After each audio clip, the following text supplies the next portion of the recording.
कहाणी व्रत आणि सणांची या माझ्या पुढच्या एपिसोडमध्ये तुम्हा सगळ्यांचं खूप मनापासून मी अनघा नवरे स्वागत करते.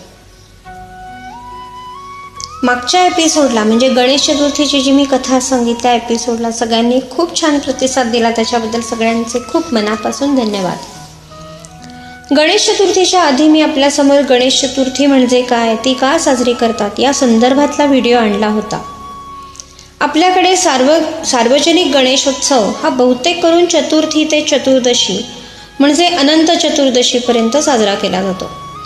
मागच्या कथेमध्ये सांगितल्याप्रमाणे तसा गणेश चतुर्थी आणि अनंत चतुर्दशीचा आपापसात काही संबंध नाही आहे. त्या मुलाने ते व्रत गणेश चतुर्थी ते अनंत चतुर्दशी असं केलं म्हणून आपण सगळे अनंताच्या दिवशी गणेश मूर्तीचे विसर्जन करायला लागलो.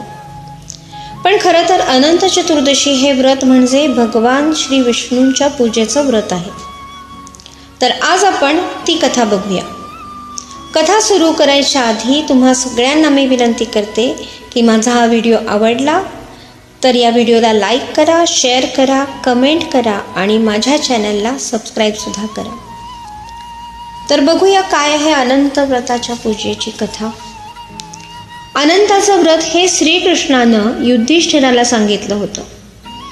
जेव्हा द्यूत क्रीडेमध्ये पांडव हारले तेव्हा ते हताश झाले, कारण त्यांचं सगळं वैभव राज्य त्यांच्या हातातून निघून गेलं. तेव्हा त्यांनी श्रीकृष्णाला विचारलं की असं काय केल्याने आम्हाला आमचं वैभव परत मिळेल. त्यावेळेला श्रीकृष्णाने त्यांना सांगितलेलं हे व्रत आहे. त्या व्रताची कथा आधी श्रीकृष्णाने त्यांना सांगितली ती अशी. प्राचीन काळी ऋषी सुमंत आणि दीक्षा यांना एक सुंदर मुलगी होती जिचं नाव सुशीला. काही काळानंतर सुशीलेच्या डोक्यावरून तिच्या आईचं छत्र हरपलं. मुलीच्या संगोपनाच्या म्हणजे पालन पोषणाच्या चिंतेने सुमंतांनी कर्कशा नावाच्या स्त्रीशी लग्न केलं, जी अगदी नावाप्रमाणे होती, जी सुशीलेचा खूप छळ करू लागली. सुशीला मोठी झाल्यावर ऋषी सुमंतांना तिच्या विवाहाची काळजी वाटू लागली. कर्मधर्म संयोगानं सुशीलेचा विवाह ऋषी कौंडिण्य यांच्यासोबत झाला. तिथेही तिला गरिबीचा सामना करावा लागला. त्यांना रानावनात भटकावं लागलं. भटकत असताना काही लोकांना तिने अनंताचे व्रत करताना पाहिलं. त्यांचे महत्त्व जाणून घेऊन व पूजेचा सर्व विधी समजावून घेऊन हे व्रत तिने मनोभावे केलं. त्याची पूर्ण विधिवत पूजा केली आणि त्या पूजेचं जे अनंत रक्षा सूत्र आहे तेही हाताला बांधून घेतलं. तेव्हापासून त्यांची भरभराट झाली. ऋषी कौंडिण्य यांना मात्र असं वाटलं की हे सगळं त्यांच्या स्वतःच्या कष्टामुळे आहे फक्त. त्याचा त्यांना अभिमान झाला. जेव्हा सुशीला म्हणाली की हे अनंताच्या पूजेचं फळ आहे तेव्हा त्यांना तो त्यांचा अपमान वाटला व त्यांनी त्या अनंताच्या पूजेचाही अपमान केला आणि सुशीलेनी बांधलेला अनंत रक्षा सूत्रधागा जो होता तो काढून टाकला आणि तेव्हापासून त्यांचे दिवस फिरले. पुढे मग एका महान ऋषींनी त्यांना सांगितलं की तुम्ही अनंताच्या पूजेचा अपमान केला आहे, त्यामुळे तुम्हाला हे दुःख परत भोगावं लागतंय. त्याचं प्रायश्चित्त तुम्ही करा म्हणजे तुम्हाला पुन्हा पहिलं वैभव प्राप्त होईल. त्यानंतर ऋषी कौंडिण्य यांनी सलग 14 वर्ष अनंत चतुर्दशीच्या दिवशी अनंत पूजेचं व्रत केलं आणि भगवान विष्णू त्यांना प्रसन्न झाले आणि त्या दोघांनाही सुख समृद्धीचा आशीर्वाद दिला. ही झाली अनंताच्या पूजेची माहिती. पण आपल्याकडे लोकमान्य टिळकांनी सार्वजनिक गणेशोत्सव सुरू केला तो गणेश चतुर्थी ते अनंत चतुर्दशी असा. तो काळ स्वातंत्र्यपूर्वीचा होता. उत्सव सुरू करण्यामागचा हेतू हा सगळ्या भारतीयांना एकत्र आणणं हा होता. या माध्यमातून स्वातंत्र्य चळवळीला बळ मिळवून देण्याचं काम टिळकांनी केलं. पण आता काय सुरू आहे?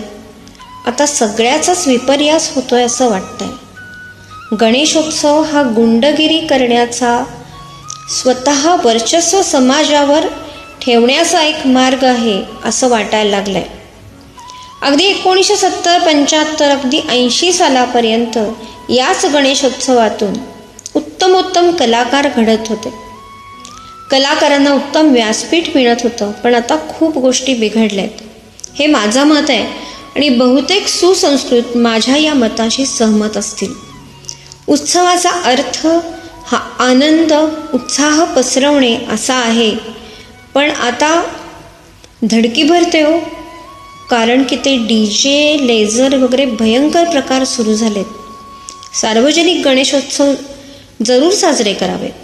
यामधून मुलांमधील चांगले गुण, चांगले नेतृत्व गुण बाहेर येऊ द्यावेत. ही जबाबदारी पालकांची आणि ओघाने समाजाची सुद्धा आहे. असो, कोणताही उत्सव आनंदाने, सभ्यपणे आणि संयमाने साजरा करावा असं मला वाटतं. आणि हे प्रत्येकाने ठरवलं तर हळूहळू यात बदल घडू शकतो. समाजातल्या प्रत्येक घटकांनी हे जरूर ठरवावं की उत्सव साजरे करावेत, पण ते संयमाने आणि सभ्यतेने, ज्याच्यातून आपली संस्कृती जास्ती दृढ होईल आणि आपल्या संस्कृतीला चांगला मान मिळेल. श्रोते हो, तुम्हाला हा आजचा एपिसोड कसा वाटला, ही कथा कशी वाटली हे मला कमेंटमध्ये नक्की कळवा. मला खूप आवडेल तुमच्या कमेंट्स वाचायला. तुम्हाला अजूनही काही माहिती असेल किंवा तुम्हाला अजूनही कुठल्या नवीन सणाबद्दल माहिती हवी असेल तर तसंही मला माझ्या या एपिसोडच्या कमेंटमध्ये नक्की सांगा. धन्यवाद. गणपती बाप्पा मोरया.